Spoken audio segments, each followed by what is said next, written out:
terceira parte da leitura do livro A Coragem de Ser Imperfeito. Vamos começar hoje o terceiro capítulo, Compreendendo e Combatendo a Vergonha. A vergonha extrai seu poder do fato de não ser explanada. Essa é a razão pela qual ela não deixa os perfeccionistas em paz. É tão fácil nos manter calados. Se, porém, desenvolvermos uma consciência da vergonha a ponto de lhe dar nome e falar sobre ela, nós a colocaremos de joelhos.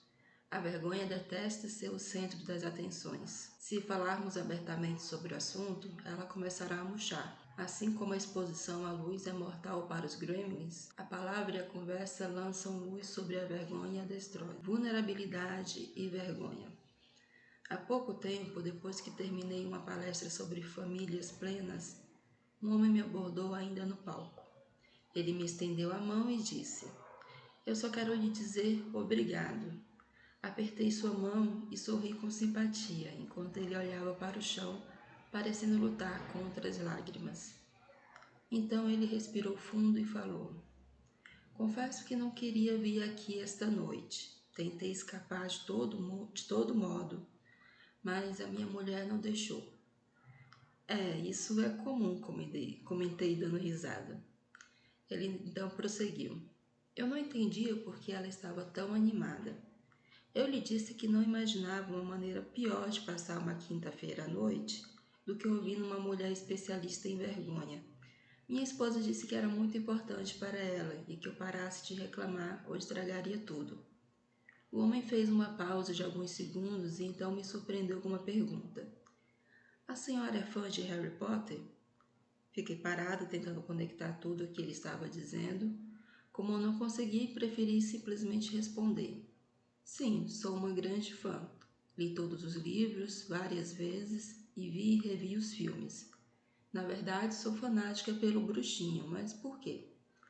Ele me olhou um pouco encabulado antes de se explicar. "Bom, eu não sabia nada sobre a senhora, e enquanto o meu medo de vir aqui esta noite crescia, comecei a imaginar você tão assustadora quanto o professor Snape. Eu a via vestida de negro, com a fala arrastada e um tom macabro. Achei tanta graça que quase me engasguei com a água que estava bebendo. Eu adoro o Snape. Não sei se gostaria de ser parecida com ele, mas é um de meus personagens favoritos na história." Rimos juntos, a projeção que ele havia feito do Snape, mas logo as coisas foram ficando mais sérias. "O que a senhora disse realmente fez sentido para mim. Principalmente a parte de termos tanto medo do lado sombrio. Qual foi a frase que a senhora citou usando a imagem da luz?" É uma de minhas prediletas. "Somente quando temos coragem suficiente para explorar a escuridão, descobrimos o poder infinito de nossa própria luz." Ele concordou. "Sim, tenho certeza de que era por isso que eu não queria vir. É incrível a quantidade de energia que gastamos tentando evitar esses territórios difíceis da alma, quando eles são os únicos que podem nos libertar. Cresci passando muita vergonha e não quero que meus 3 filhos vivam isso. Meu desejo é fazer com que eles saibam que são bons o bastante, que não tenham medo de conversar sobre o lado duro de suas vidas conosco." Nesse ponto, nós já estávamos com os olhos marejados. Fiz um gesto meio desajeitado, oferecendo um abraço, e ele se aproximou. Depois daquele contato físico, ele olhou para mim e perguntou: "É necessário superar a vergonha para chegar à vulnerabilidade?" "Sim, o contato com a própria vergonha é fundamental para abraçar nossa vulnerabilidade. Não podemos nos deixar ser vistos se ficarmos aterrorizados pelo que as pessoas podem pensar." Enquanto eu tropeçava tentando encontrar a melhor maneira para explicar de que forma a vergonha nos impede de ser vulneráveis e conectados com a vida, eu me lembrei de uma passagem muito querida de Harry Potter. "Você lembra quando Harry ficou achando que era mal porque andava com raiva o tempo todo e tinha sentimentos perversos?" "Sim, é claro", respondeu ele animadamente. "Na conversa com Sirius Black. É a lição de moral da história inteira." "Exatamente." Sirius pediu a Harry que lhe escutasse com muita atenção e falou: "Você não é uma pessoa má. Você é uma pessoa muito boa, a quem coisas ruins aconteceram. Além do mais, o mundo não está dividido entre pessoas boas e comensais da morte. Todos nós temos luz e trevas dentro de nós. O que importa é a maneira como escolhemos agir. Este é quem você realmente é. Isso mesmo, disse ele triunfante. Todos sentimos vergonha. Todos temos o bem e o mal, a escuridão e a luz dentro de nós. Mas se não nos reconciliarmos com nossa vergonha, com nossos conflitos, começaremos a acreditar que há algo errado conosco, que nós somos maus, defeituosos e, pior ainda, começaremos a agir com base nessas crenças. Se quisermos ser pessoas plenas, estar inteiramente conectados com a vida, precisamos ficar vulneráveis, e para isso temos que aprender a lidar com a vergonha. A essa altura, a esposa já esperava por ele na escadinha do palco. Ele me agradeceu, deu-me outro rápido abraço e foi ao encontro dela. Quando já estava lá embaixo, voltou-se para mim e disse: Você pode não ser o Snape, mas é uma ótima professora de defesa contra as artes das trevas. Nunca me propus a ser uma pregadora ferrenha da vergonha nem uma professora de defesa contra as artes das trevas.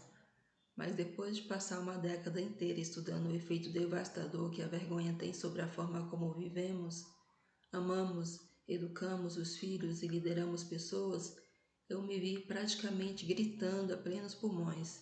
Sim, é difícil falar sobre a vergonha, mas essa conversa não tem a metade do perigo produzido pelo nosso silêncio.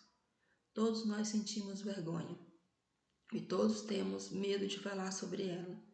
E quanto menos falamos, mais a vergonha aumenta. Precisamos estar vulneráveis se quisermos mais coragem, se quisermos viver com ousadia. Mas, como eu disse ao meu amigo fã de Harry Potter, como podemos deixar que nos vejam se a vergonha do que as pessoas podem pensar nos amedronta tanto? Digamos que você tenha desenvolvido um produto, escrito um artigo ou criado uma obra de arte que deseja mostrar para o grupo de amigos. Compartilhar alguma coisa que se criou é uma parte vulnerável, mas essencial de uma vida comprometida e plena. É o símbolo de viver com ousadia, mas dependendo da maneira como a pessoa foi criada ou de como se relaciona com o mundo, ela consciente ou inconscientemente atrela sua autoestima à maneira como o seu produto ou obra é recebido pelos outros. Em outras palavras, se gostam do que ela produz, a pessoa acha que tem valor. Se não gostam, ela não tem valor. Uma destas duas coisas acontece nesse momento do processo. Uma vez que você descobre que sua autoestima está ligada ao que você produz ou cria, é pouco provável que vá mostrar o que fez. E se mostrar, antes irá retirar uma camada ou mais do melhor de sua criatividade ou inovação, a fim de tornar a receptividade menos arriscada.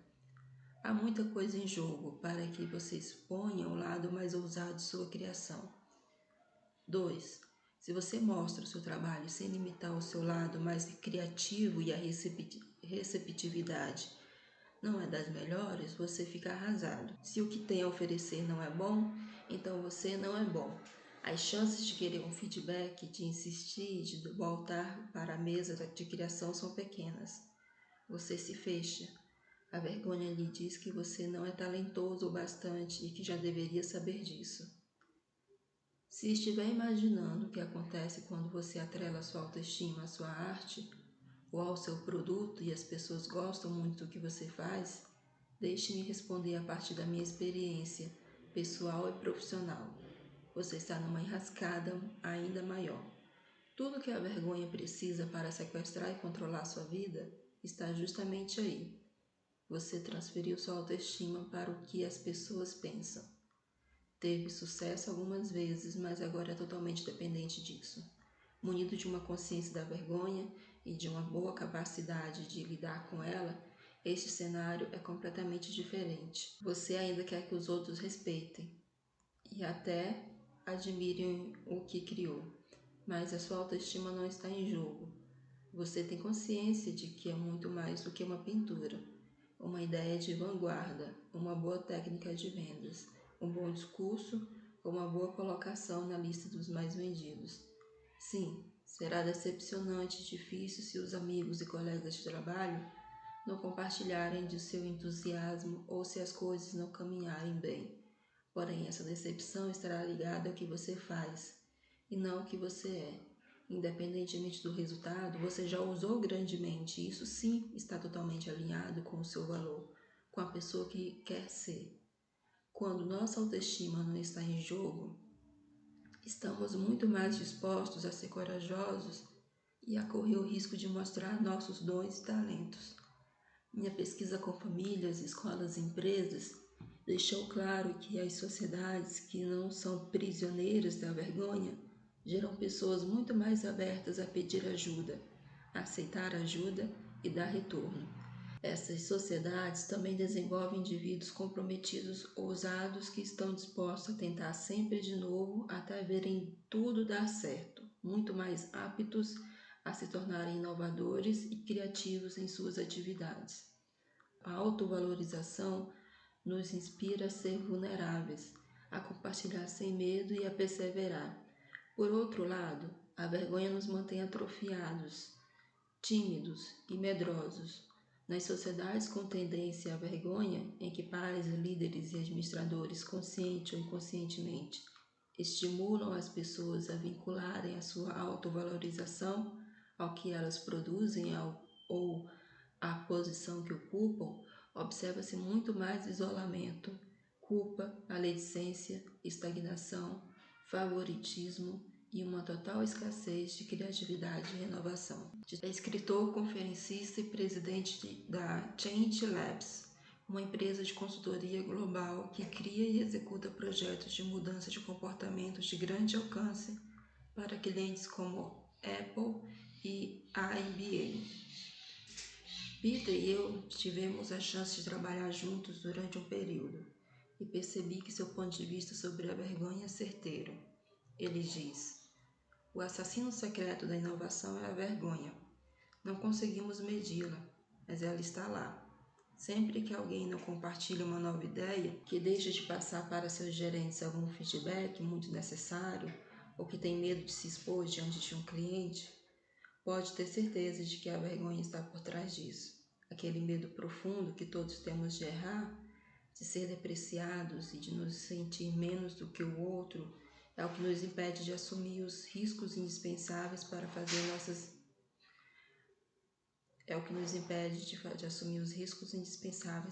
nossas empresas avançarem.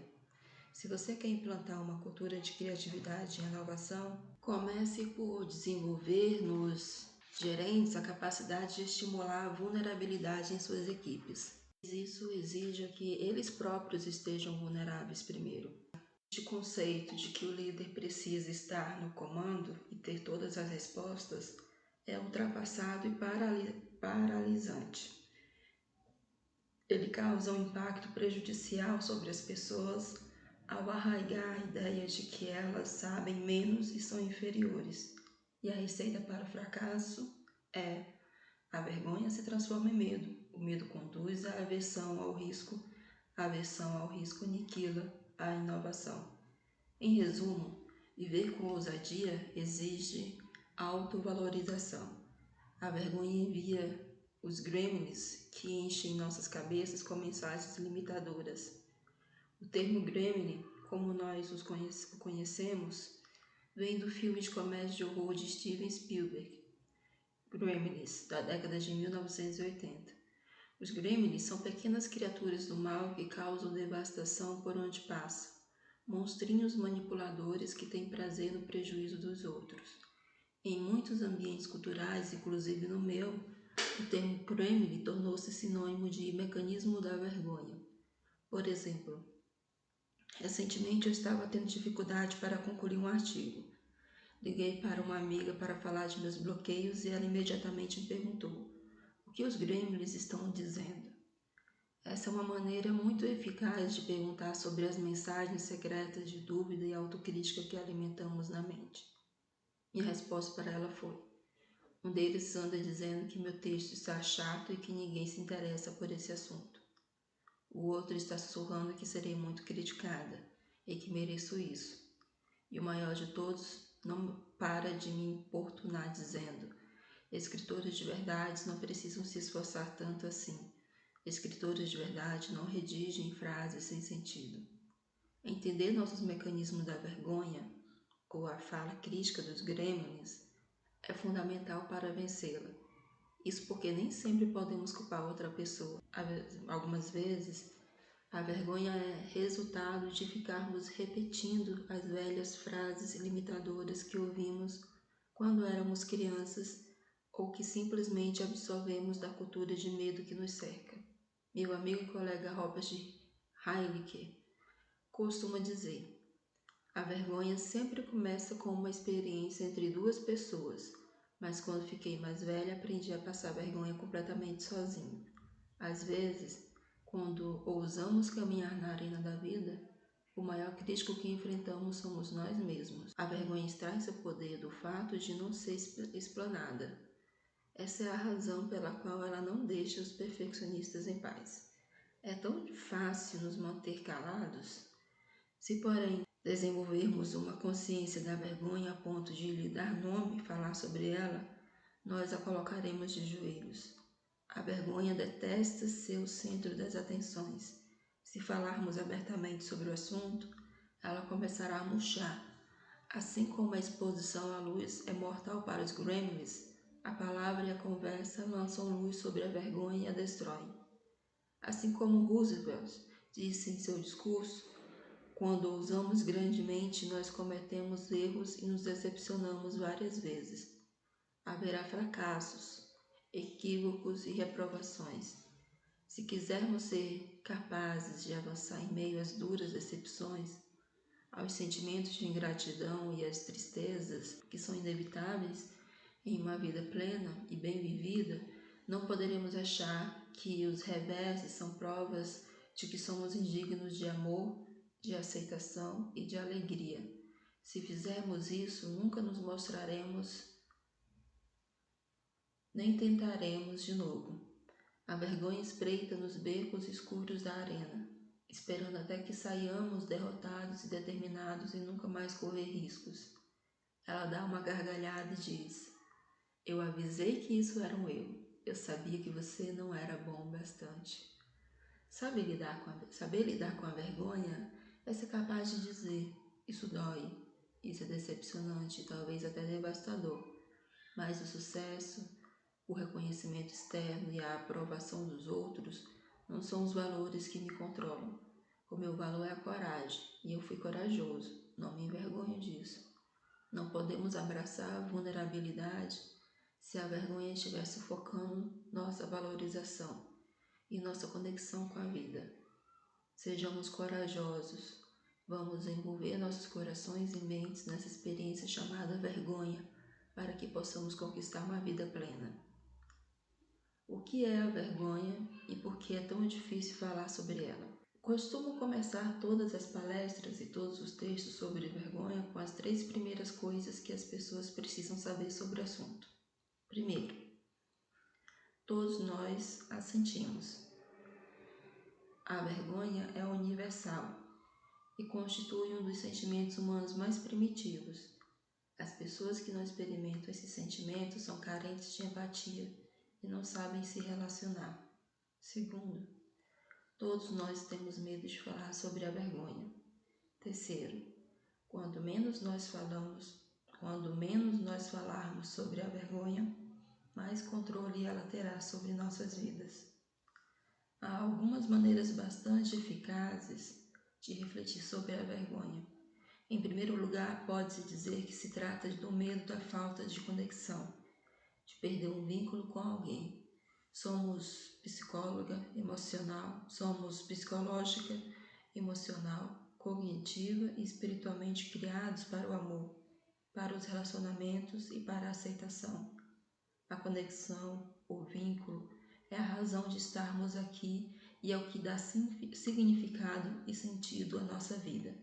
Sentir vergonha é ter medo de romper algum vínculo, medo de que algo que fizemos ou deixamos de fazer, de que um ideal que não conseguimos alcançar ou de que uma meta que deixamos de cumprir nos torne indignos de nos relacionarmos com outras pessoas. Eu não sou digno ou bom o bastante para amar. ser aceito ou manter um vínculo com alguém. Eis a definição que emergiu de minha pesquisa.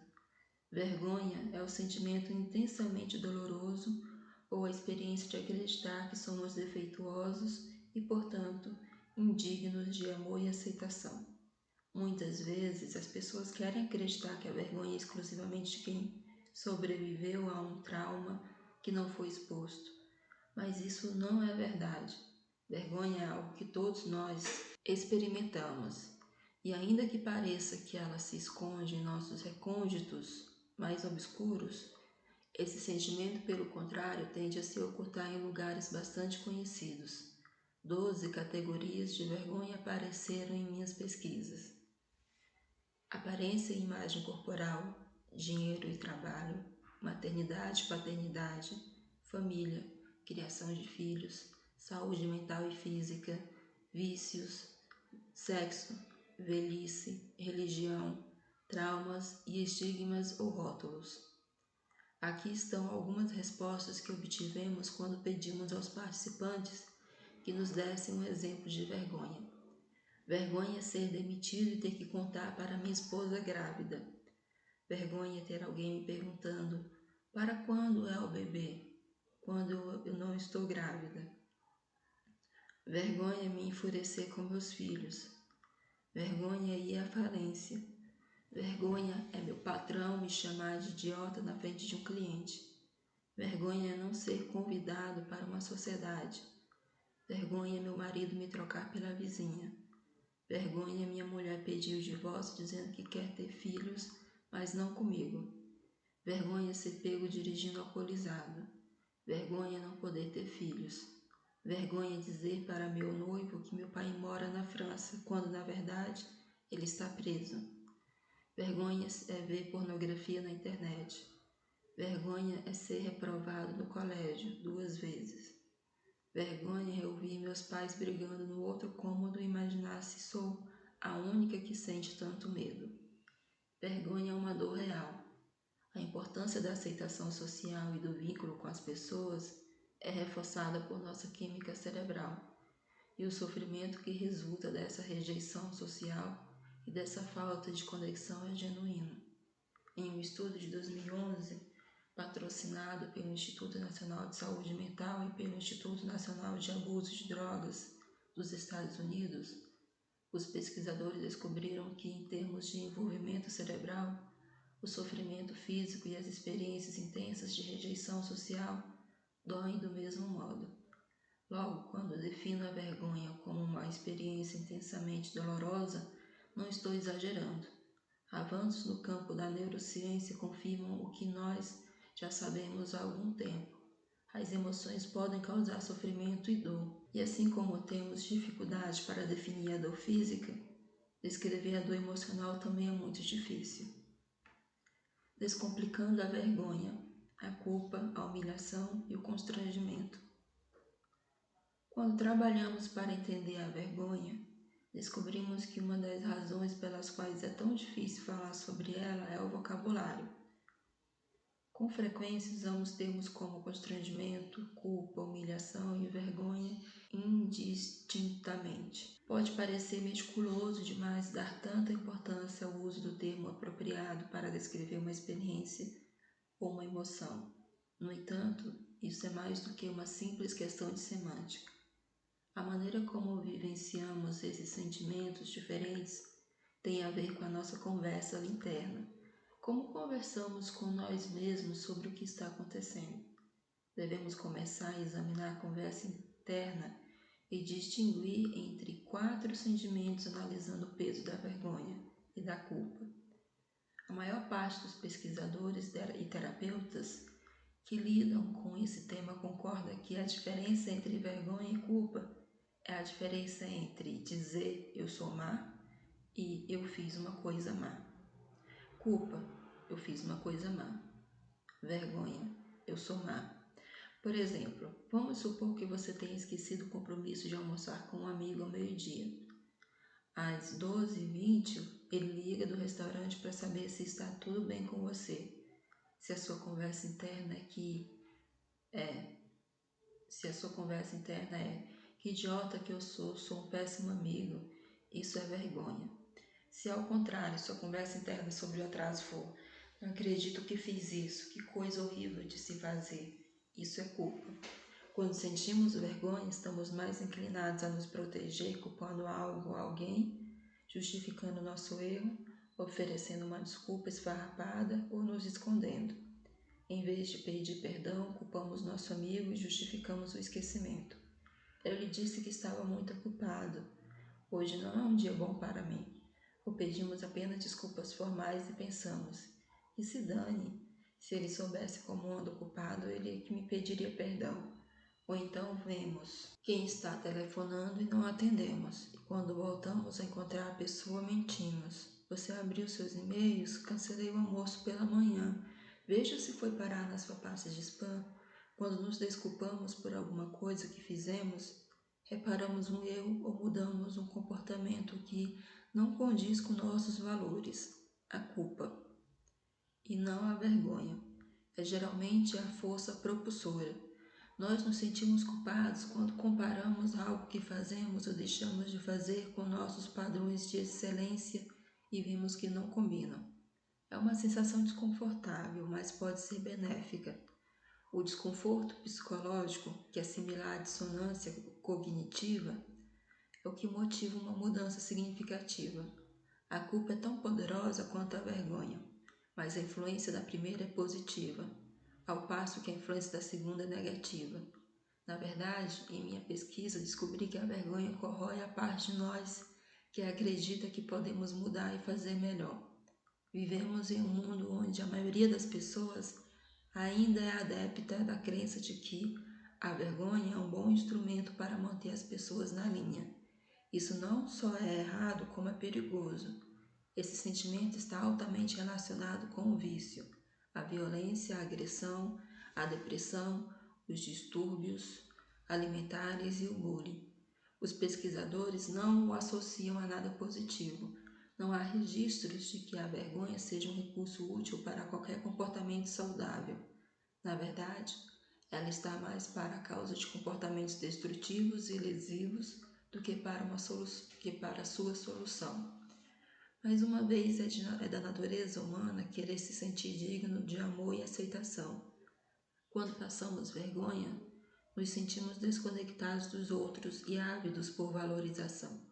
Quando estamos sofrendo, seja por estarmos passando uma grande vergonha ou apenas sentir o medo dela, ficamos mais propensos a nos entregar a comportamentos autodestrutivos e a atacar ou envergonhar os outros. Nos capítulos sobre cuidar dos filhos, liderança e educação, veremos como a vergonha corrói nossa coragem e promove o isolamento, e também o que podemos fazer para cultivar uma atitude de autovalorização, vulnerabilidade e enfrentamento. Outra palavra que confundimos frequentemente com vergonha é humilhação. Donald Klein identifica a diferença entre esses dois termos quando escreve: as pessoas acreditam que merecem sentir vergonha, mas não acreditam que merecem ser humilhadas. Se John está numa reunião com seus colegas de trabalho e seu patrão o chama de fracassado porque não conseguiu fechar uma determinada venda, ele provavelmente vivenciará isso tanto como vergonha quanto como humilhação. Se a conversa interna de John for: Deus, eu sou um fracasso, isso é vergonha. Mas a conversa interna dele for: meu patrão está descontrolado, isso é ridículo, não mereço ser tratado assim, isso é humilhação. É claro que a humilhação faz com que nos sintamos péssimos e contribui para um ambiente desagradável, seja no trabalho, seja no lar. Além disso, caso seja frequente, pode se transformar em desagradável, pode se transformar em vergonha se começarmos a aceitar o que dizem. Entretanto, humilhação ainda é melhor do que vergonha. Em vez de internalizar a acusação de fracassado, John pode dizer a si mesmo: isso não é pessoal.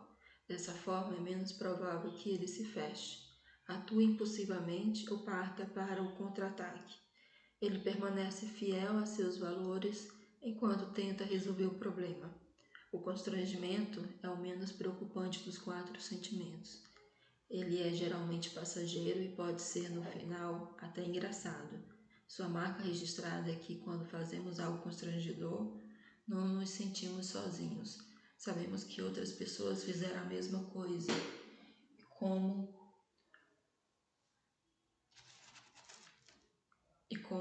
um rubor na face, ele passará em vez de nos estigmatizar. Tornar-se íntimo da linguagem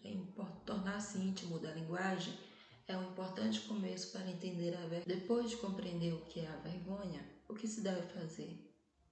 A resposta está na resiliência, que é a nossa capacidade de nos recuperar rapidamente de um revés ou de nos adaptarmos a uma mudança. Repare que não falei de resistência à vergonha, pois isso não é possível. Pelo fato de nos preocuparmos com os vínculos, o medo do isolamento será sempre uma força poderosa em nossa vida, e a dor provocada pela vergonha sempre será real. Mas há boas notícias. Das minhas pesquisas, descobri que homens e mulheres com alto potencial de enfrentamento desse sentimento têm 4 coisas em comum, que eu chamo de elementos de resiliência à vergonha. Antes de mais nada, gostaria de explicar que quando menciono esse tipo de resiliência, estou falando da capacidade de sermos autênticos.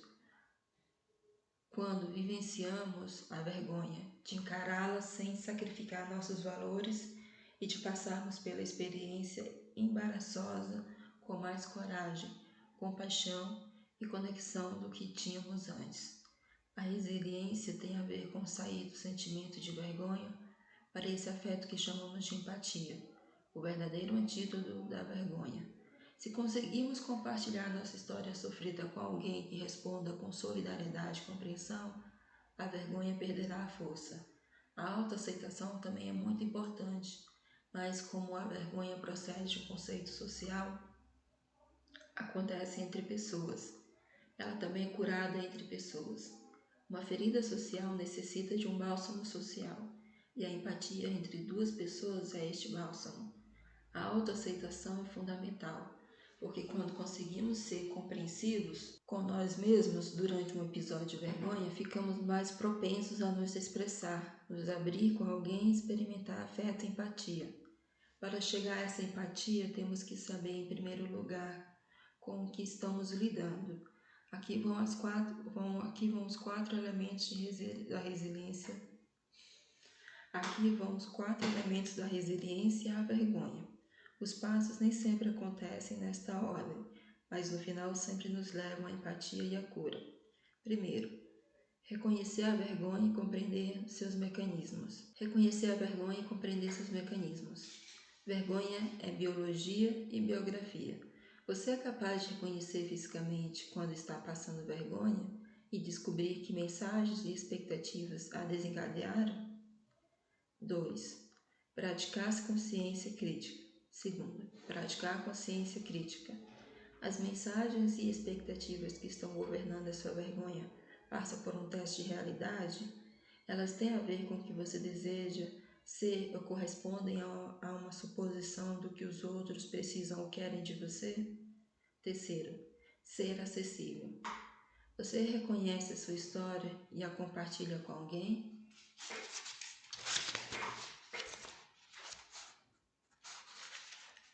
A pessoa não poderá vivenciar a empatia se não estiver conectada com outros indivíduos. Quarto, falar da vergonha. Você conversa sobre como se sente e pede o que necessita quando está com vergonha? A resiliência, a vergonha é uma estratégia para proteger os vínculos com nós mesmos e com as pessoas de quem gostamos, mas ela requer reconhecimento e reflexão. E é aí que a vergonha leva uma grande vantagem. Quando ela se instala, quase sempre somos arrebatados pelo sistema límbico. Em outras palavras, o córtex pré-frontal, por onde passam todos os nossos pensamentos, análises e estratégias, é sobrepujado por aquela parte primitiva de luta ou fuga de nosso cérebro. Em seu livro Incógnito, As Vidas Secretas do Cérebro, o neurocientista David Eagleman descreve o cérebro como um time de rivais. Ele revela: há uma conversa permanente entre as facções opostas do cérebro e uma competição entre elas para controlar o único canal de emissão do seu comportamento. Ele explica os dois sistemas cerebrais. O sistema racional é aquele que cuida da análise das coisas, do mundo exterior, ao passo que o sistema emocional monitora o estado interior e avalia se as coisas são boas ou ruins. O cientista defende a tese de que, por ambas as partes estarem em permanente batalha para controlar uma emissão, o comportamento e as emoções podem prevalecer na disputa pela tomada de decisão.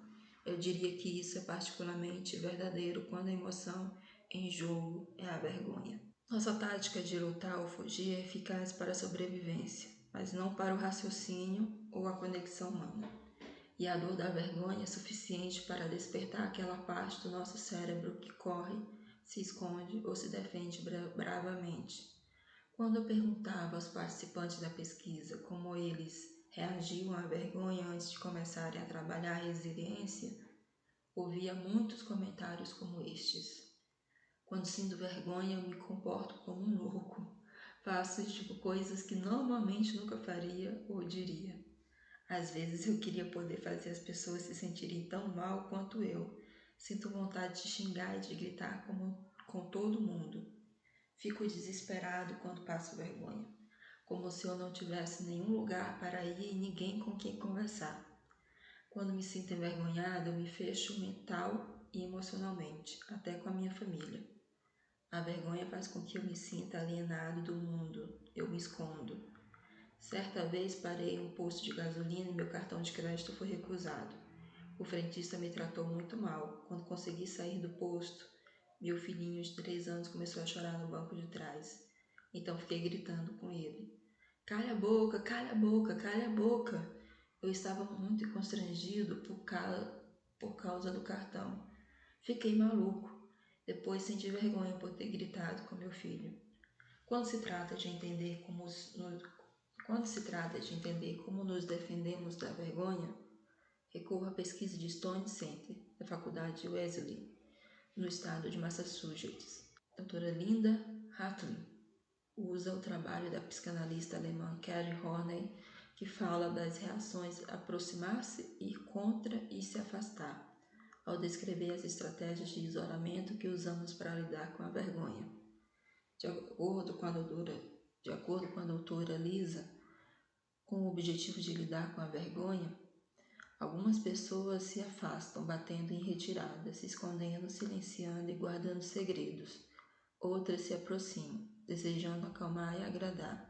E existem aquelas que vão contra, tentando obter poder sobre os demais, sendo agressivas e usando a vergonha para combater a vergonha, como ao mandar e-mails realmente maldosos. A maioria de nós utiliza todos esses recursos, em momentos diferentes, com pessoas diferentes e por razões diferentes. Porém, essas estratégias nos afastam do contato da empatia, pois são voltadas apenas para nos desligar da dor da vergonha. Passei por uma experiência de vergonha que ilustra todos esses conceitos.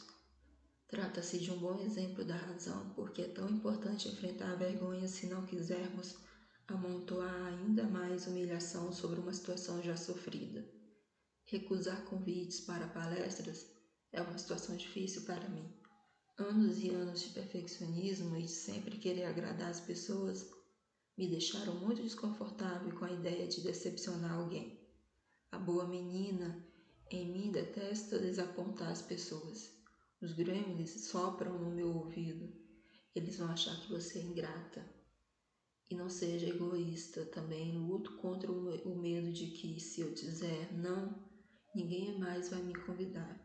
E quando os gremlins dizem que você quer mais tempo para descansar, cuidado com o que deseja, pois esse trabalho de que você tanto gosta pode escapar de suas mãos.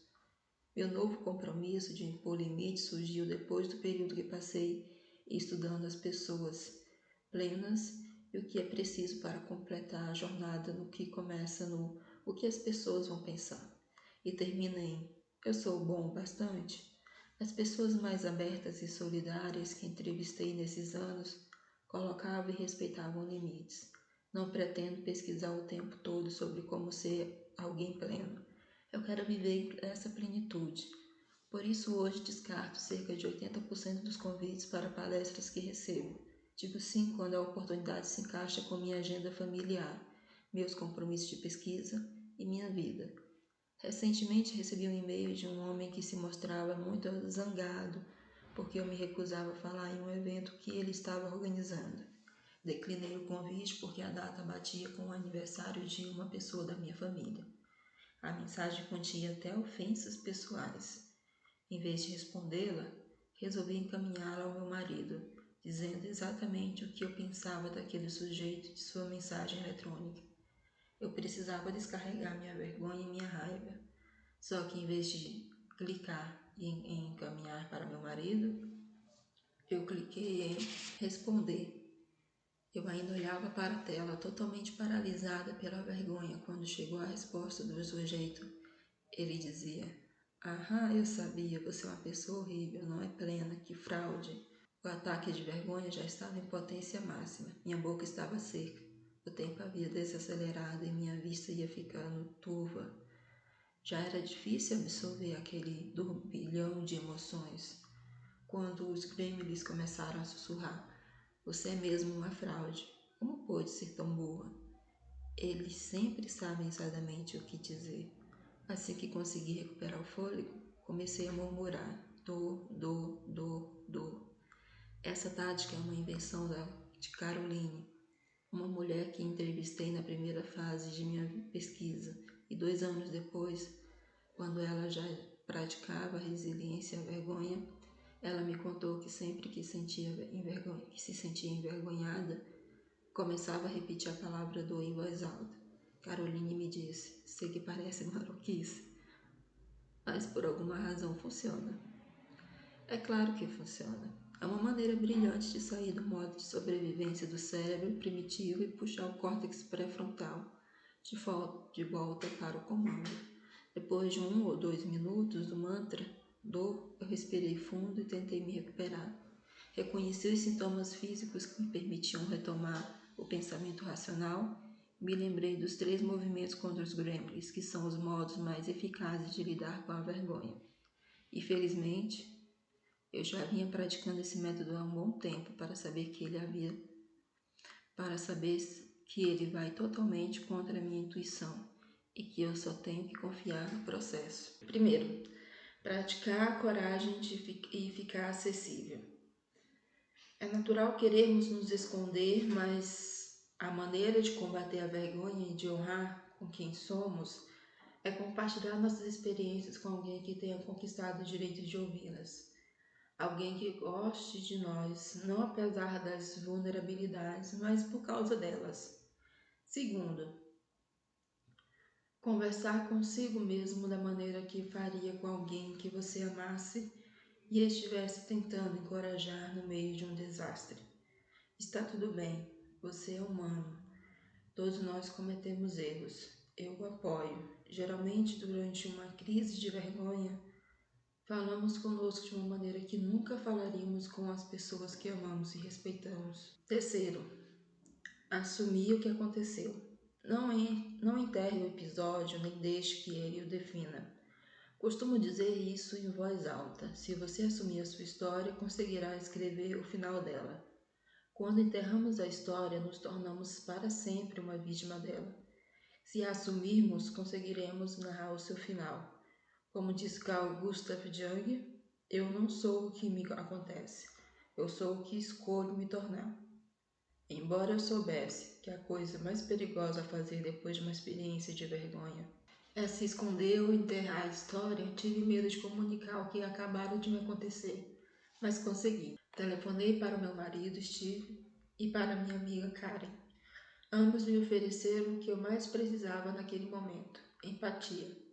A melhor lembrança de que não estamos sozinhos. Em vez de julgamento, que só aumenta a vergonha, a empatia transmite um simples reconhecimento. Você não está sozinha. Empatia significa conexão. É uma escada para fora do buraco da vergonha. Steve e Karen não só me ajudaram a sair do poço escuro pelo fato de terem me escutado e me transmitido amor, mas também se mostraram vulneráveis quando me contaram que já haviam estado no mesmo buraco. A empatia não exige que tenhamos exatamente as mesmas experiências da pessoa que divide um segredo conosco. Nem Karen nem Steve tinham enviado um e-mail desastrado como aquele, mas ambos conheciam o peso da voz dos gremlins e da sensação de ter sido pego ou de ter dado tudo errado. Empatia é se conectar com o sentimento que alguém está experimentando, e não com o acontecimento ou a circunstância. A vergonha se dissipou no momento em que descobri que não estava sozinha, que a minha experiência era humana. Curiosamente, as reações de Steve e de Karen foram totalmente diferentes. Steve foi mais circunspecto. E disse algo como: sei como você se sente, conheço essa sensação. Karen, por sua vez, respondeu de uma maneira que me fez dar uma boa risada em 30 segundos. O que eles tiveram em comum em suas reações foi que os dois se colocaram no meu lugar e disseram que tinham passado por algo parecido, fazendo com que eu me sentisse mais normal. Não há maneira certa ou errada de demonstrar empatia. É simplesmente escutar, criar espaço para a sinceridade, não emitir julgamentos, se conectar emocionalmente e transmitir aquela incrível mensagem restauradora que diz: você não está sozinho. As conversas com Steven e Karen me permitiram superar a vergonha, recuperar a calma e responder ao e-mail a partir de um estado em que eu era capaz de ser autêntica e reconhecer meu valor. Assumi a minha parte de culpa naquela troca raivosa de mensagens e me desculpei pela linguagem inapropriada. Também pus limites claros para futuras comunicações e nunca mais tive notícias do sujeito. A vergonha se alimenta do segredo. Em uma pesquisa pioneira, um psicólogo da Universidade do Texas, professor James Pennebaker, e seus colegas estudaram o que aconteceu quando os sobreviventes de grandes traumas, especificamente de estupro e incesto, mantiveram suas experiências em segredo.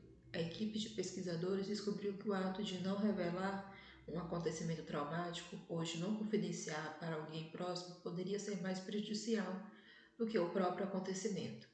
Inversamente, quando as vítimas partilhavam suas histórias e experiências, sua saúde física melhorava, as visitas aos médicos eram menos frequentes e elas apresentavam uma queda significativa em seus hormônios do estresse. Desde seu primeiro trabalho sobre os efeitos maléficos de manter segredos, Pennebaker concentrou grande parte de sua pesquisa no poder de cura da escrita terapêutica. No livro Escrevendo para Curar, ele explica: desde a metade da década de 1980, um número crescente de pesquisas vem se concentrando no valor terapêutico da escrita como meio de promover a cura. Cresce a evidência de que o ato de escrever sobre a experiência traumática por 15 ou 20 minutos por dia durante 3 ou 4 dias pode produzir mudanças concretas na saúde física e mental. A escrita emocional pode afetar também os hábitos de sono, a eficiência no trabalho e a maneira como as pessoas vitimadas se relacionam. A resiliência e a vergonha é uma prática. E assim como a resiliência e a vergonha é uma prática. E assim como ele, acredito que escrever sobre nossas experiências de vergonha é um componente incrivelmente poderoso para a sua superação. Leva-se tempo para amadurecer essa prática e adquirir coragem para reconhecer as falhas e falar sobre as coisas difíceis. É preciso dar o primeiro passo. Comente sobre o livro que está lendo e conte sua história. Essa é uma ótima maneira de começar. Teias e caixas. Como mulheres e homens vivenciam a vergonha de forma diferente. Nos primeiros 4 anos de minha pesquisa sobre a vergonha, eu me concentrei somente nas mulheres. Algo me dizia que se eu unificasse a coleta de dados de homens e mulheres, acabaria perdendo algumas nuances importantes da experiência deles. E o fato de ter optado por entrevistar apenas mulheres também teve a ver com achar que quando se tratava de valorização e dignidade, As mulheres eram as que mais sofriam. Em algum nível, também percebo que minha resistência a abrir o escopo estava baseado numa intuição de que entrevistar homens seria como mergulhar em um mundo novo e estranho para mim. Como de fato aconteceu, ao falar com os homens me deparei com um mundo novo e estranho, um mundo de sofrimento não expressado. Tive um vislumbre disso em 2005, no final de uma de minhas palestras. Um homem alto e magro, aparentando uns 60 anos, seguiu sua mulher até a frente do salão. Conversei com ela por alguns minutos enquanto autografava alguns livros que ela havia comprado.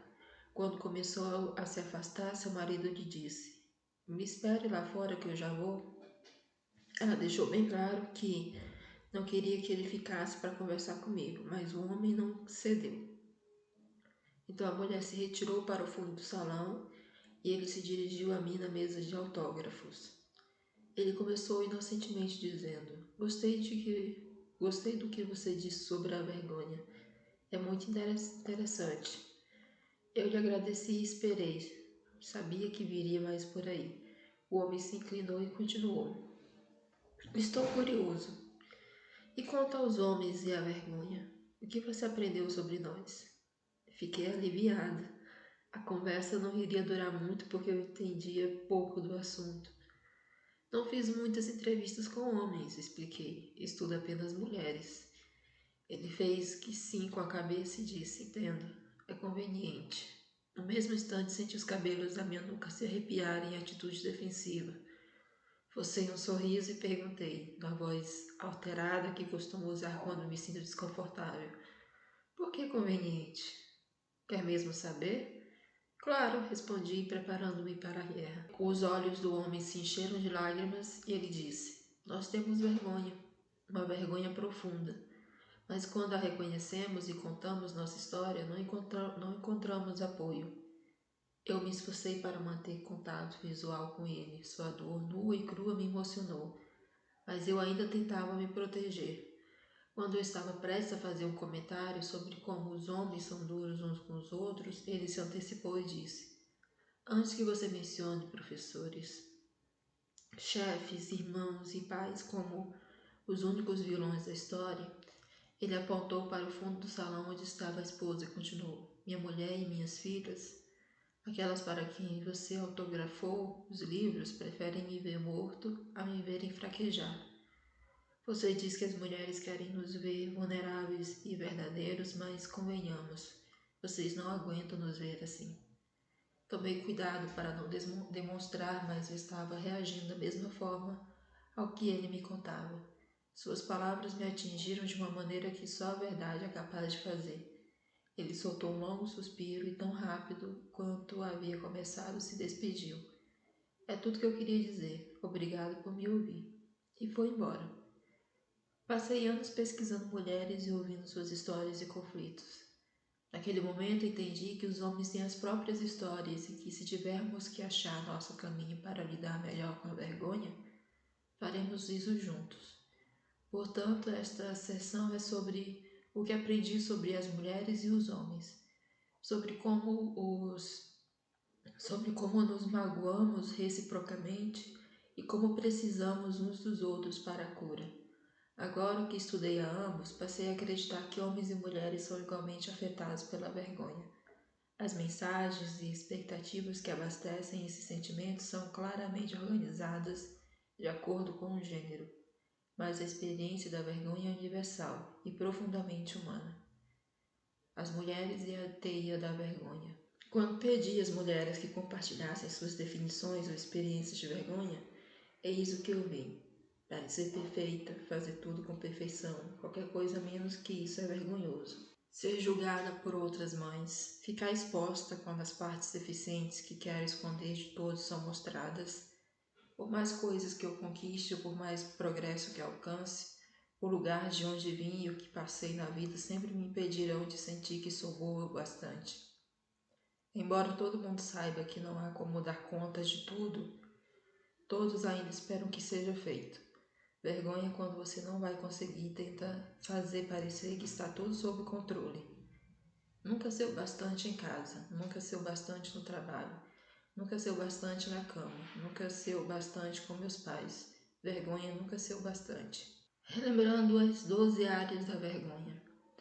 Aparência e imagem corporal, dinheiro e trabalho, maternidade, paternidade, família, criação de filhos, saúde física e mental, vícios, sexo, velhice, religião, traumas e estigmas ou rótulos. O primeiro gatilho para as mulheres em termos de força e universalidade é a primeira área, nossa aparência. Depois de todo esse despertar da consciência, ainda sentimos vergonha de não sermos magras, jovens ou bonitas o bastante.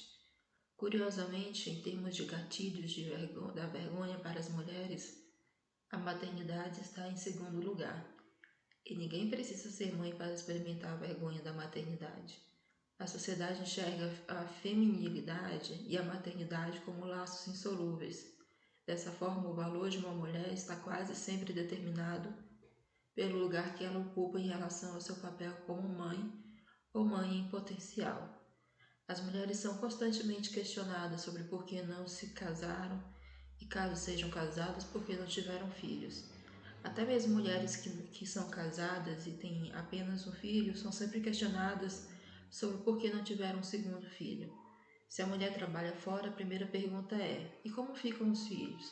Se não trabalha fora, muda para: que tipo de exemplo você está dando para suas filhas? A vergonha da maternidade é onipresente.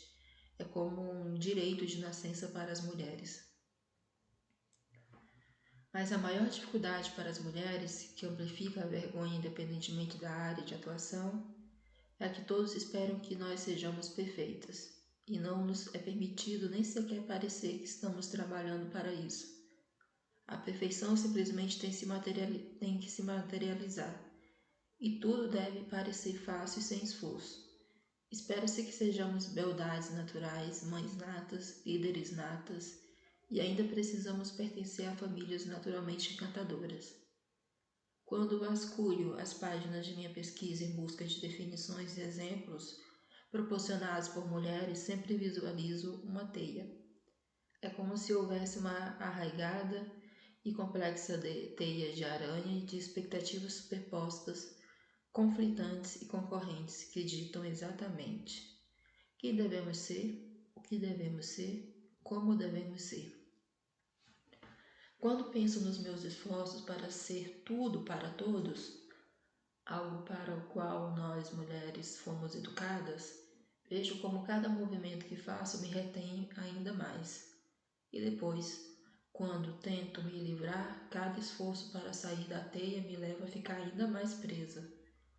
Isso porque toda escolha tem consequências, ou leva alguém a ficar zangado ou decepcionado com você.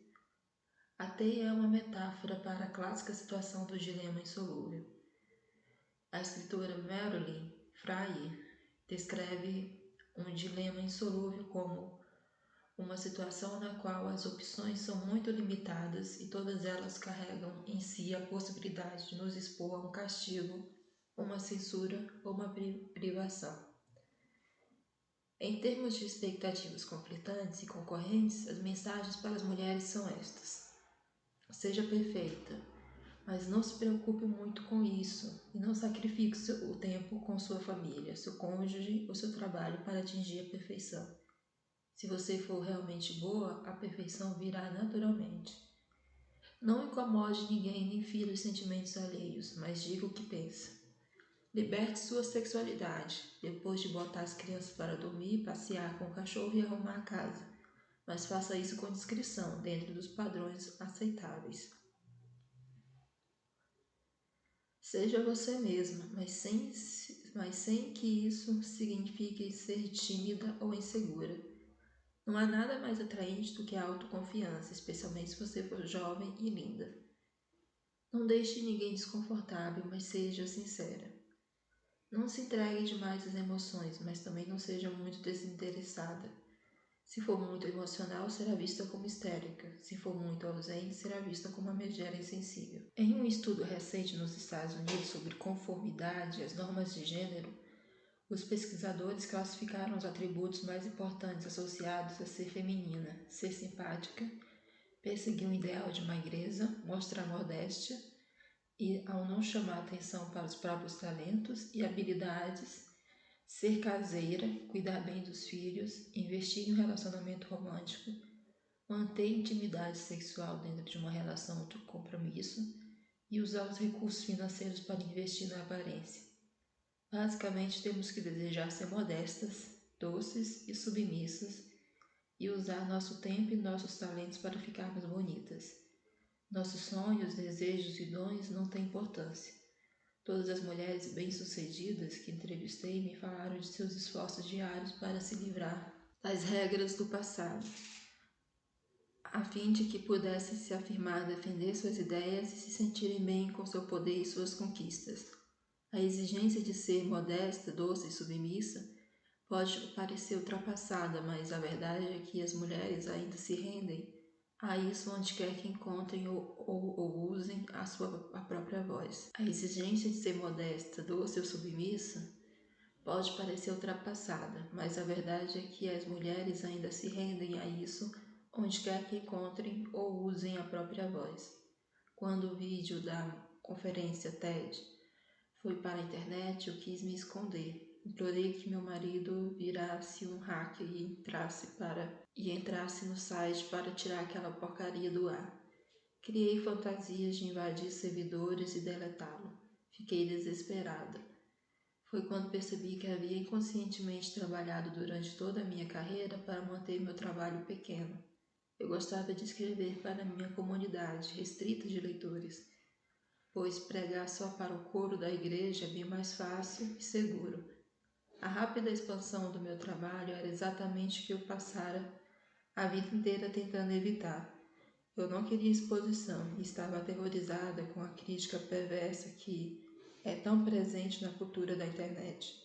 De fato, a perversidade aconteceu, e grande parte dela foi usada para defender essas normas que nós mulheres adoramos acreditar que já são ultrapassadas. Quando uma agência de notícias exibiu o vídeo em seu site, logo surgiu um debate acalorado na seção de comentários sobre o meu peso. Como ela pode ensinar sobre valorização quando precisa perder no mínimo 10 quilos? Em outro site houve uma discussão sobre a inconveniência de mães terem crises de desânimo. Eu sinto pena dos filhos dela, boas mães não surtam desse jeito. Outro comentário dizia, menos pesquisa, mais botox. Algo semelhante ocorreu quando escrevi um artigo sobre imperfeição para o site cnn.com. Para ilustrar o artigo, o editor usou uma foto que eu tinha tirado de uma grande amiga com a mensagem "Eu sou bastante", escrita em sua blusa.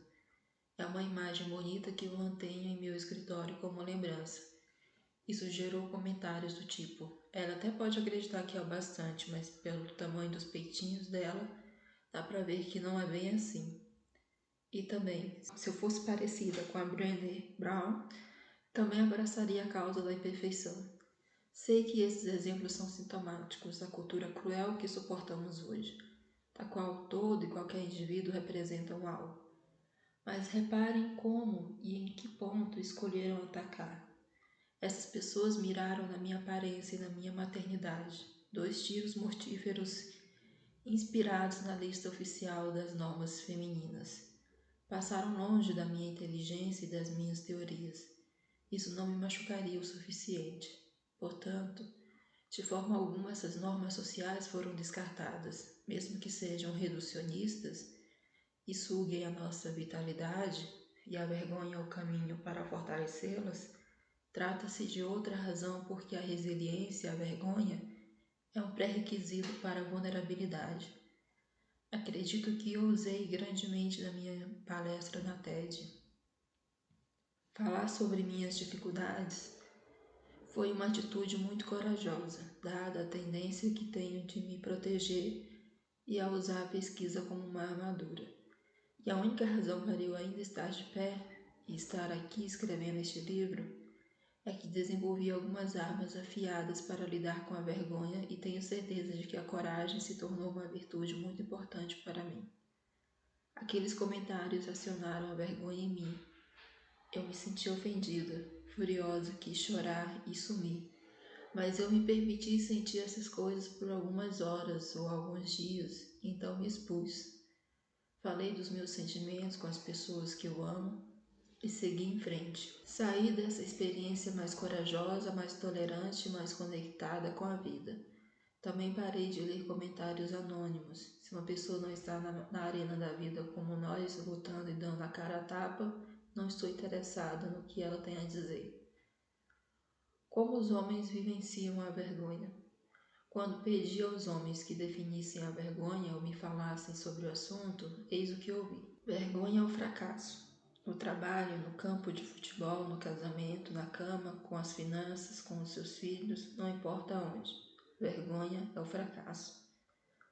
Vergonha é ser errado. Não fazer algo errado, mas ser errado. Mas ser errado. Vergonha é a sensação de ser defeituoso. A vergonha acontece quando as pessoas pensam que você é fraco. É humilhante e vergonhoso não ser visto como alguém durão. Revelar qualquer fraqueza é vergonhoso. Vergonha é fraqueza. Demonstrar medo é vergonhoso. Não podemos demonstrar medo. Não podemos ter medo, não importa do que. Vergonha é ser visto como o cara que pode ser facilmente dominado. Nosso maior medo é sermos criticados ou ridicularizados. Essas duas coisas são extremamente vergonhosas. Basicamente, os homens vivem sob a pressão de uma mensagem dura e impiedosa. Não seja considerado fraco. Sempre que meus alunos da graduação vão entrevistar homens, digo a eles que se preparem para 3 coisas: histórias do tempo de colégio, metáforas de esporte e a palavra maricas, ou qualquer outro sinônimo. Quando comecei a escrever sobre minha pesquisa com homens, usei a imagem de uma caixa para exemplificar como a vergonha aprisiona os homens. Assim como as exigências sobre as mulheres é que elas sejam naturalmente bonitas, magras e perfeitas em tudo, principalmente na maternidade, a caixa tem regras que dizem aos homens o que eles devem e não devem fazer, e que eles estão autorizados a ser. Mas para os homens, todas as regras ecoam o mesmo mandamento: não seja fraco. Nunca me esquecerei do que disse um jovem de 20 anos que fazia parte de um pequeno grupo de universitários que eu estava entrevistando. Deixe-me lhe mostrar a caixa. Mesmo sentado, dava para ver que ele era um rapaz alto. Ele disse: imagina viver assim. Foi se encolhendo e fingindo que estava sendo comprimido dentro de uma pequena caixa. Ainda encurvado, ele prosseguiu: nós só temos 3 escolhas. Passamos a vida lutando para sair, dando socos nas laterais da caixa na esperança de que ela quebre. Ficamos sempre revoltados e vivendo aos tropeções, ou desistimos e deixamos de nos importar. Nesse ponto ele desmoronou no chão. Nos segundos que se seguiram, daria para escutar o barulho de uma agulha caindo no chão. Essa demonstração foi uma das mais sinceras e corajosas que tive o privilégio de presenciar. E sei que as pessoas naquela sala foram profundamente afetadas por ela. Depois da entrevista em grupo, o rapaz compartilhou comigo algumas histórias de sua vida. Ele havia sido um pintor prodígio na infância e se encolheu um pouco ao descrever como tinha certeza, desde muito novinho, de que seria feliz se pudesse passar a vida pintando e desenhando. Ele contou que, um dia seu tio apontou para alguns desenhos seus que estavam pregados na geladeira e disse em tom debochado para seu pai: o que é isso? Você está criando um artista afeminado agora? Depois disso, ele me revelou: seu pai, que sempre se colocara de forma neutra em relação à sua arte, o proibiu de continuar estudando pintura. E mesmo a mãe, que até então se mostrava orgulhosa de seu talento, concordou que aquilo era coisa de menina. O rapaz me disse ainda que ele fizera um desenho de sua casa no dia anterior àquele episódio cruel, e que desde então havia sido a última coisa que desenhara. Grandes e todo-poderosos. Quanto mais aprendo sobre os homens e suas experiências com a vergonha, mais associo tudo isso à imagem da caixa daquele universitário. Os meninos já nascem dentro dela, mas quando são pequenos ainda podem se movimentar um pouco. Podem chorar e se agarram à mamãe. Porém, à medida que vão crescendo, há cada vez menos espaço para se agitar. Quando viram homens, é sufocante. Assim como as mulheres, os homens são aprisionados em seus próprios dilemas insolúveis. Nos últimos anos, com a recessão na economia americana, comecei a ver que depois que a escassez tomou conta da nossa sociedade, a mensagem não é mais apenas não seja fraco. Agora também inclui, é melhor você ser grande e todo-poderoso. Essa noção me veio à mente pela primeira vez quando entrevistei um homem que estava mergulhado na vergonha por estar desempregado. Ele me disse, é estranho, meu pai sabe, meus 2 amigos mais próximos sabem, mas minha esposa não sabe. Há 6 meses, todas as manhãs, eu ainda me arrumo e saio de casa como se fosse para o trabalho. Só que eu me dirijo para o outro lado da cidade, me sento em um banco de praça e procuro emprego. A expressão do meu rosto deve ter deixado transparecer o que passava pela minha cabeça. Como ele conseguiu manter essa situação por tanto tempo? E sem esperar pela próxima pergunta, ele mesmo respondeu. Ela não quer saber, e mesmo que já soubesse, ela ia querer que eu continuasse fingindo. E acredite em mim, se eu arranjar um novo emprego, é só contar depois que já estiver empregado. Ela ficará agradecida. Saber a verdade mudaria sua maneira de me enxergar.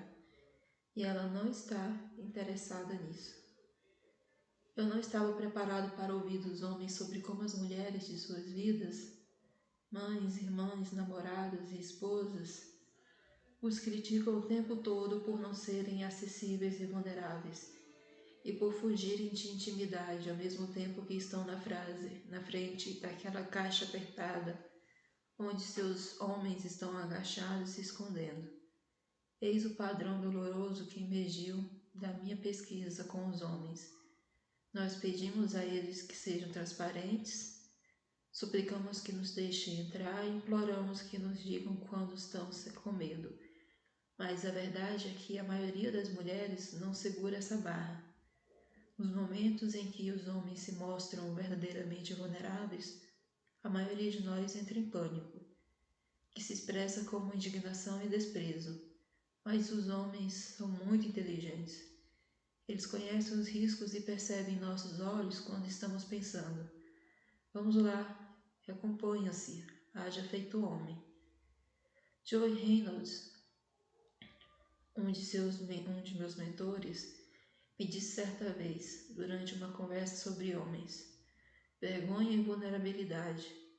Os homens sabem o que as mulheres realmente querem. Elas querem que a gente finja que está vulnerável. E acabamos nos tornando muito bons em fingir. Encobrir a vergonha machuca tanto quanto expô-la. Um exemplo disso veio de um homem que me disse que sempre sentia vergonha de sua mulher por causa de dinheiro. Ele contou que o último episódio foi quando a esposa chegou em casa e disse: acabo de ver a casa nova da Kate.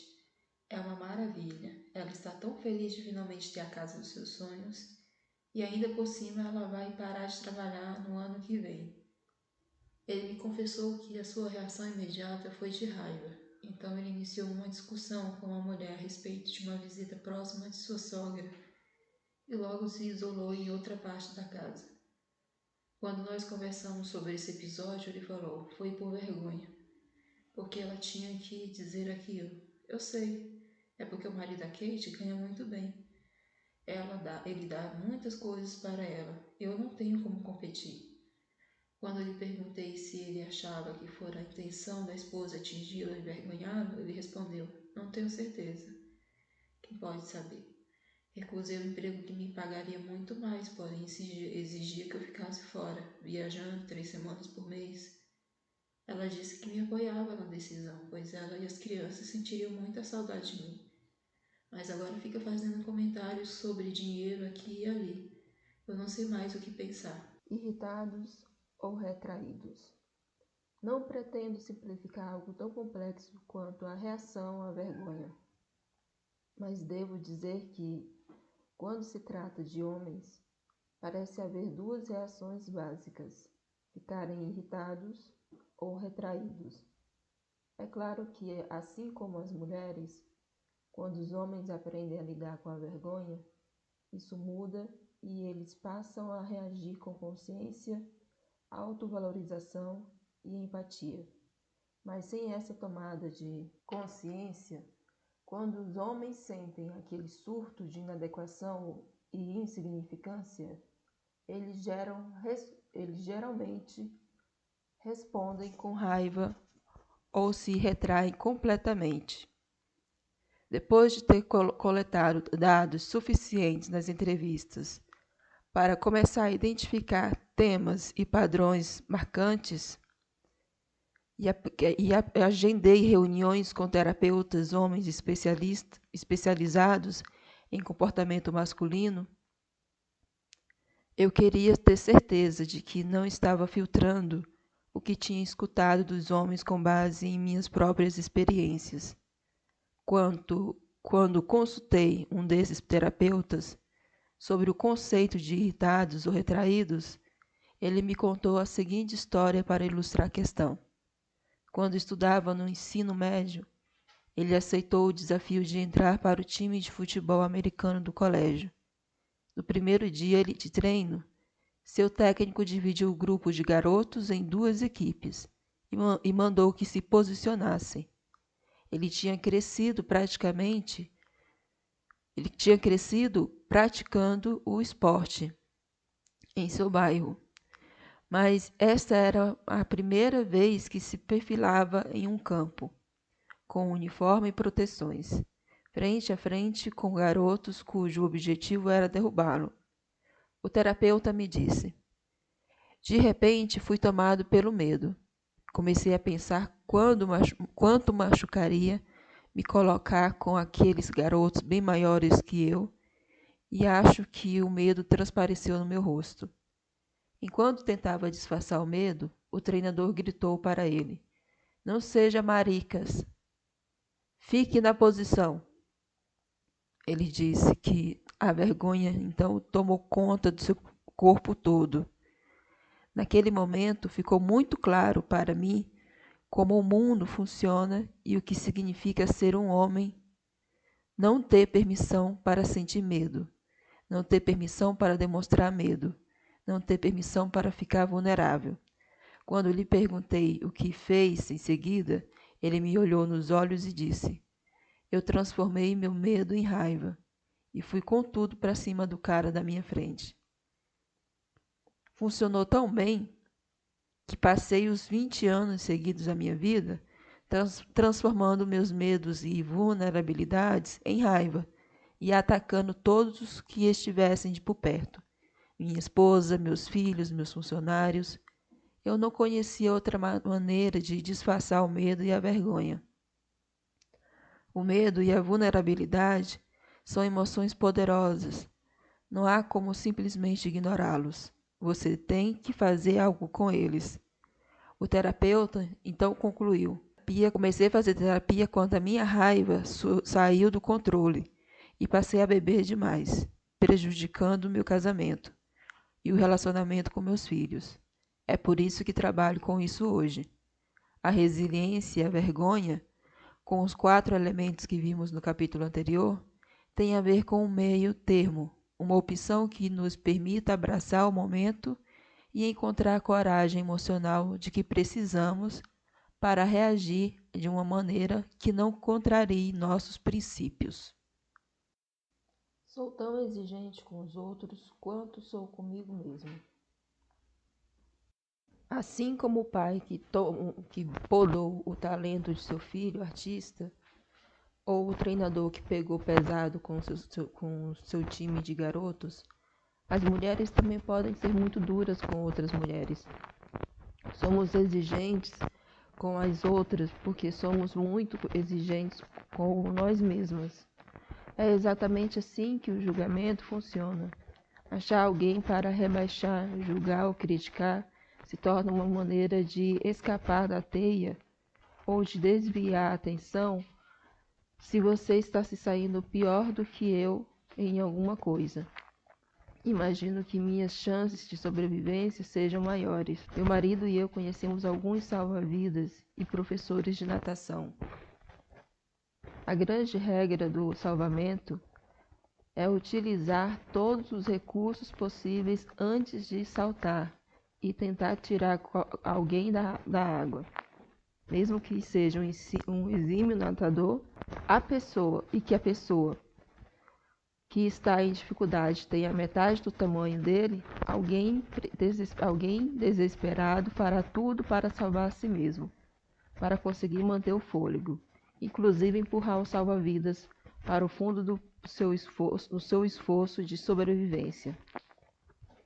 O mesmo acontece com as mulheres na teia da vergonha.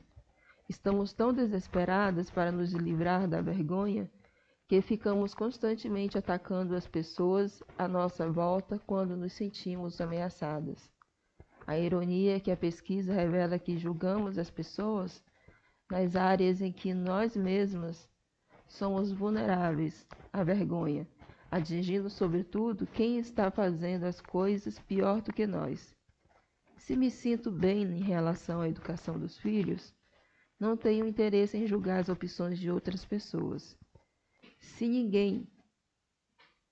me sinto confortável com meu corpo, não saio por aí zombando do peso ou da aparência de ninguém. Somos cruéis umas com as outras porque usamos essas mulheres como alvos de nossas próprias insatisfações, com as deficiências vergonhosas que carregamos. Isso é nocivo e ineficaz. E se olharmos para o bullying nas escolas, é também contagioso. Nos ensinamos esse falso mecanismo de sobrevivência para nossas filhas. Nós ensinamos esse falso mecanismo de sobrevivência para nossas filhas. Nas minhas entrevistas com professores e diretores de escola, surgiram 2 padrões que se relacionam diretamente com esse tema. O primeiro padrão é que, muitas vezes, as crianças que se envolvem com a prática do bullying ou competem por posição social, degradando as outras, têm pais que se comportam da mesma maneira com elas. Quando se tratava de garotas, a frase que surgia com frequência nas entrevistas era: os pais delas não estão preocupados com seu comportamento. Eles têm orgulho de que ela seja uma garota popular. Um diretor comparou essa atitude com a dos pais que primeiro perguntam: bem, pelo menos meu filho ganhou a briga? O outro padrão, que surgiu apenas nos últimos 2 anos de pesquisa, é a idade em que isso acontece. Quando comecei este trabalho, o bullying ainda não era um tema relevante na sociedade. Mas como pesquisadora da vergonha, eu já dava importância a isso. Escrevi sobre o assunto na página de opinião do jornal Houston Chronicle há mais de 10 anos. Na ocasião, no meu foco era os adolescentes, porque a coleta de dados apontava a adolescência como a idade em que esses casos mais ocorriam. Nos últimos anos, entretanto, constatei que muitos meninos e meninas têm se envolvido nesse padrão de comportamento já nos primeiros anos escolares. Como romper esse círculo vicioso? Talvez dando o exemplo de que a solução para se livrar da vergonha não é denegrir pessoas que estejam na mesma situação que nós, mas ao contrário, darmos as mãos e tentarmos sair dessas juntos.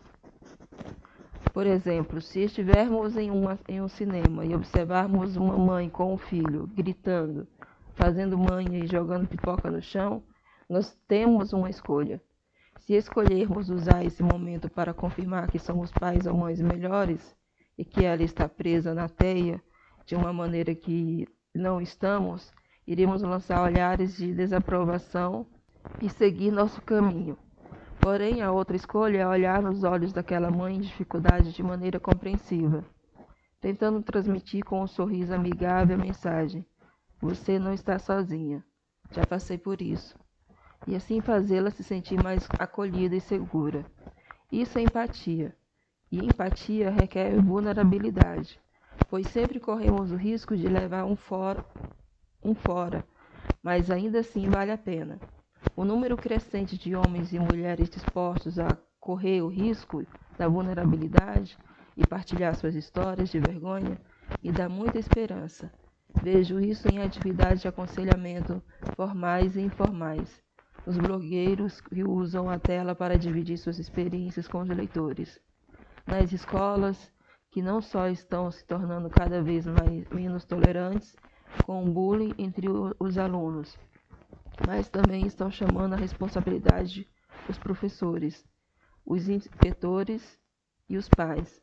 Os adultos estão sendo cobrados a promover um modelo de sanidade emocional que tanto querem ver nas crianças e nos jovens. Há uma transformação silenciosa acontecendo que está nos levando de afrontar o outro para nos aproximar do outro. Sem dúvida, essa transformação exigirá saber lidar com a vergonha. Se estivermos dispostos a usar grandemente e nos arriscar, ficando vulneráveis, nos libertaremos da teia e reconheceremos nosso valor.